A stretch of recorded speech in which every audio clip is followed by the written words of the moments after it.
We are live. Hello guys, good morning. Hello. All right, so of course, I like to talk about themes in the practice and things that are going on. And today's topic is going to actually be all about tick disease. So I was just on a few minutes ago, but then I had to do something and I wanted to come back and share this a little bit more formally. That 'tis the season of getting bit by little critters. So for example, ticks. Ticks, they're around us. It's kind of the season. The earth has thawed out. It's warm. People are traveling out east. They're going upstate. They're going by the water. And with that being said, there is a increase of tick-borne disease. And this past week, I got 2 letters from Nassau County Department of Public Health that were 2 positives for tick disease. And so what I really want to share with you guys is please be sure if you are dealing with a complicated ailment that doesn't make sense, joint pain, chronic fatigue, fibromyalgia, feeling really lethargic, really tired, things aren't making sense with your health, my invitation to you is to be tested for tick-borne disease, because there could be a potential that you got bit by something and don't know, and it's not on standard of care blood work. Now, if you're a patient of mine and you're watching this video, please know that you've been tested for it. I am thorough. Maybe I didn't bring it up to you in specifics. Sometimes I don't talk about pertinent negatives, meaning I won't bring up things that are not applicable to you. So we're not going to talk about something that's not happening for you. But I will say that this is not something that is tested on standard of care blood work. So if you think you've been dealing with something that's not making sense and you go to your doctor to get blood work, they're not going to order often the things we're looking for. Now, there's actually 3 that I want to share with you guys that are probably the most common this time of year critters that you want to have blood testing for. Lyme disease is obviously the most common. A lot of people have heard that term Lyme disease, which is a bacteria called Borrelia burgdorferi. It's a little spirochete. It looks kind of like a little worm. And all of these are a little bit similar, but the bacteria are a little bit different. They kind of all work very similar. So Lyme Borrelia burgdorferi bacteria is one of them, and then also Bartonella hensleyi and Babesia microti. Now, the 2 letters I got from Department of Health were for babesiosis, which is what happens is when a tick bites us, these little baby ticks that can look like the size of a freckle, they ingest bacteria into the bloodstream, and that bacteria floats around and can burrow into the tissues and also stay in the blood and create a lot of issues that people may not correlate is kind of the driving force behind their problem. So joint pain, myalgia, feeling like achy and tired and everything hurts, my back hurts, my neck hurts, my body is not changing its composition or its shape, my immune system is really strange. You please want to be tested for Babesia microti, Bartonella hensleyi, and Lyme bands. Now, I like to use a Western blot or an IGeneX test for Lyme disease. There are some really good blood tests for it.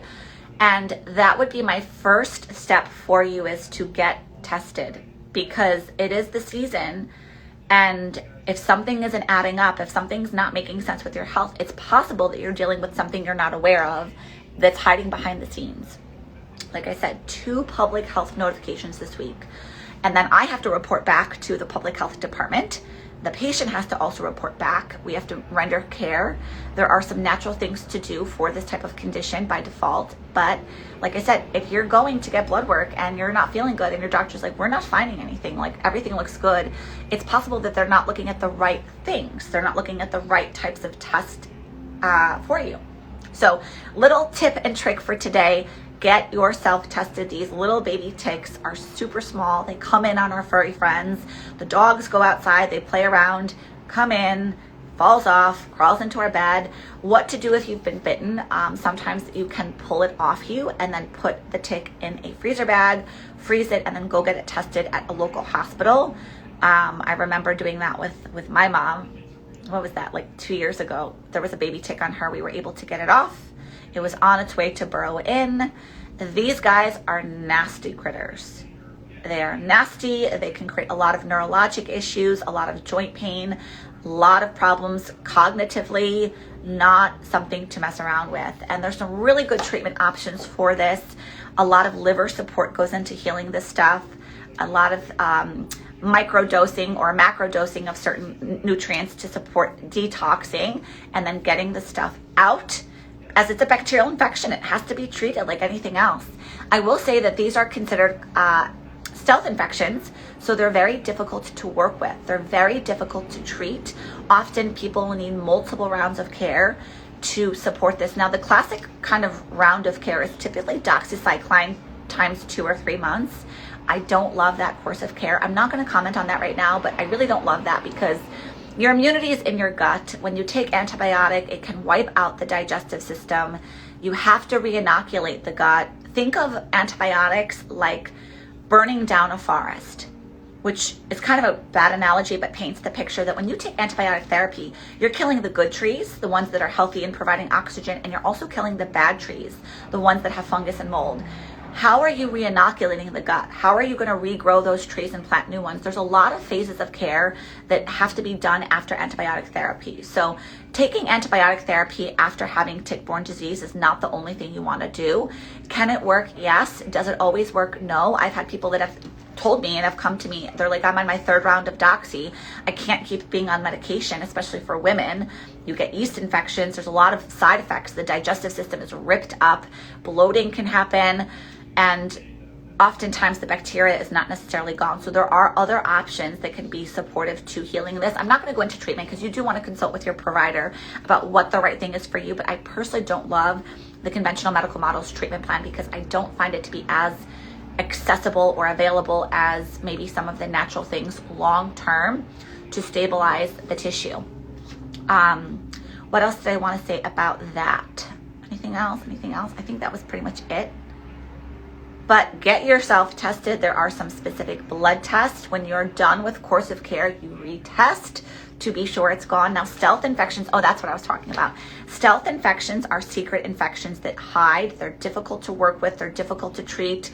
They're difficult to diagnose.